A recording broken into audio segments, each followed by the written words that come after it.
हज़रत अली करम वजह फरमाते हैं, मन अरफ़ा नफ्सहू फ़क़द अरफ़ा रब्बहू। जिसने अपने नफ्स को पहचाना, उसने अपने रब को पहचाना। किसी भी सिस्टम में, किसी भी निज़ाम में, किसी भी माशरे में, इस दुनिया में कामयाब शख्स वो है जो अपने नफ्स को समझ जाए, जो अपने अंदर वो सफ़ात पैदा करे जो उसे अशरफुल मखलूक़ात बना दे। दोस्तों, कामयाबी इनसाइड आउट होती है, ना कि आउटसाइड इन। मुझे दुनिया को फतह करने से पहले खुद को फतह करना है। अपने नफ्स के मुंह जोर घोड़े को लगामें डालना सीखना है। जब ये मेरे काबू में आ गया तो इस दुनिया को काबू करना मेरे लिए आसान है। मुझे बैरूनी एक्सटर्नल फैक्टर से मुतासिर नहीं होना। मुझे इंटरनल फैक्टर से एक्सटर्नल वर्ल्ड को फतह करना है। दोस्तों, किसी शख्स की अकल का अंदाजा किस तरह लगाया जा सकता है? कौन सी ऐसी निशानियां हैं जिससे ये अंदाजा हो कि किसी शख्स की अकल में कितनी पुख्तगी है, कितना अक्लमंद है, साहिब अकल है या साहिब अकल नहीं है, कितना मेच्योर है या अभी इमैच्योर है? यही सवाल जब हजरत अली करमल्ला वजह से पूछा गया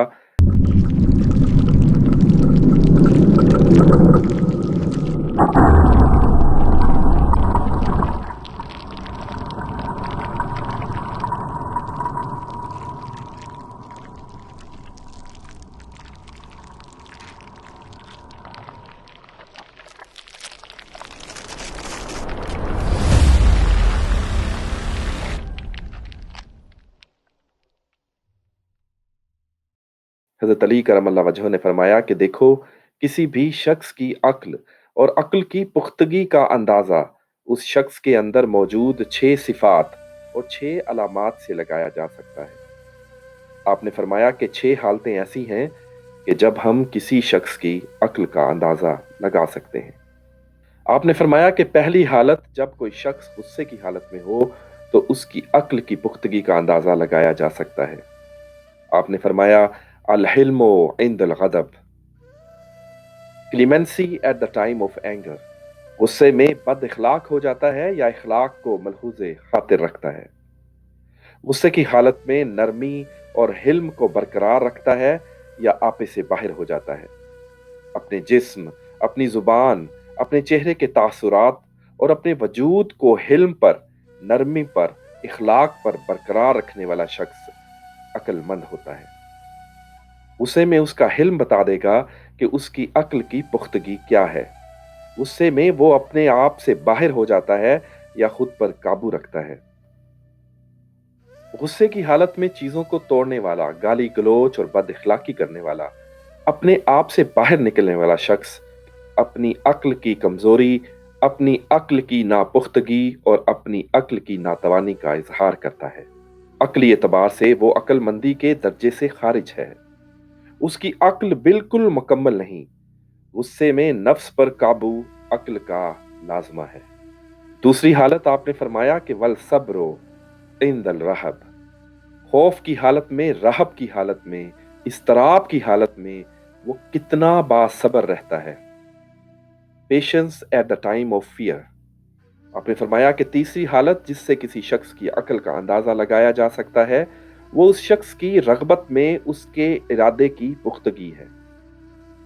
वल कसद इंदल रगब। जब वो किसी काम करने का इरादा कर ले तो अपने इरादे से हरगिज पीछे नहीं हटता। जब किसी काम की तरफ रगबत करता है तो फिर अपने इरादे को डगमगाने नहीं देता, उसको मुकम्मल करके ही छोड़ता है। और यही उसकी अक्ल की पुख्तगी की अलामत है। जो शख्स मुस्तकिल मिजाजी से काम नहीं करते, वो अपनी नापुख्ता अक्ल का इजहार करते हैं। लेकिन पुख्ता अक्ल रखने वाले अपने काम को अपने इरादे की मजबूती से, मुस्तकिल मिजाजी, परसेवरेंस और कंसिस्टेंसी से मुकम्मल करते हैं। आपने फरमाया कि चौथी हालत किसी शख्स का अल्लाह पर तकवा है, जो वो हर हाल में बरकरार रखता है।